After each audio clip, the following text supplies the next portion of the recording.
Greetings. I'm Tanisha Rue, and I'm here today to give my perspective on why change is important and why it is necessary to have in the workplace.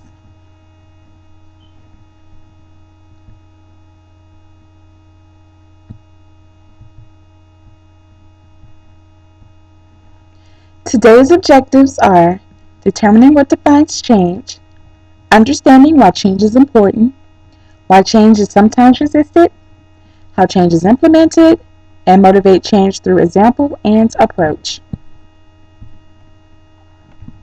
My perspective on change is to transform or convert, or to transfer from one to another. Reasons changes are important. 1. It builds a sense of urgency. This is to create a belief of we can and we will do better. Always have that attitude. 2. Employees are the key. Always remember that employees are the key. You're going to show employees how the vision will contribute to their long-term development and enable their work experience to be engaging and energizing. 3. Create a clear tomorrow. Always be aware, acceptance of, and committed to all you do. 4. Always remember, change begins with you.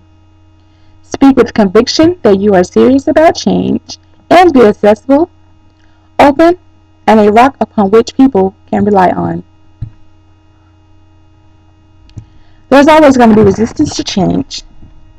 These are when employees are not aware of underlying business for change, fear of being laid off, employees were unsure if they had the needed skills for success in the future state, employees felt as if they were required to do more for the same amount of pay.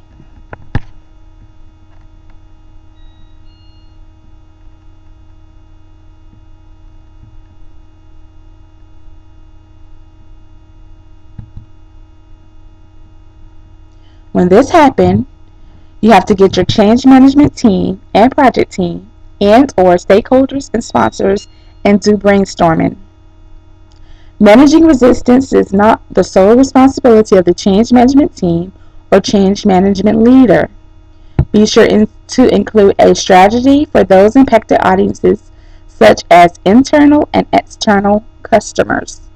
Your strategy should include the what's in it for me attitude for each level. Prepare and review the resistance management approach with your primary sponsor and communicate this resistance management plan to managers and coaches in their change management training sessions. Resistance will come in all different shapes and sizes depending on your specific change. As a project team or change management team, you should expect resistance, but proactively manage and minimize that resistance to the best of your ability. You will not be able to eliminate all resistance.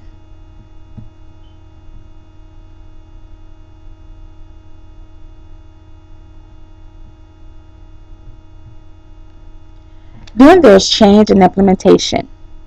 This is where you want to form a powerful coalition, create a vision for change, communicate the vision, remove all obstacles, create short-term wins, build on the change, and anchor the changes.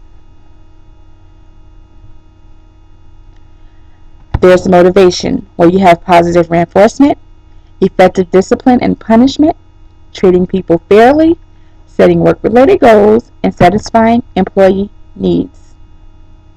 In conclusion, you have to work hard in order for change to be successful.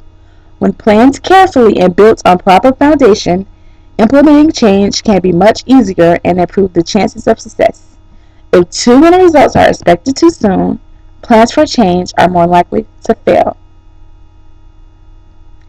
I'm Tanisha Rue, and that's my perspective on why change is important and should be done in the workplace.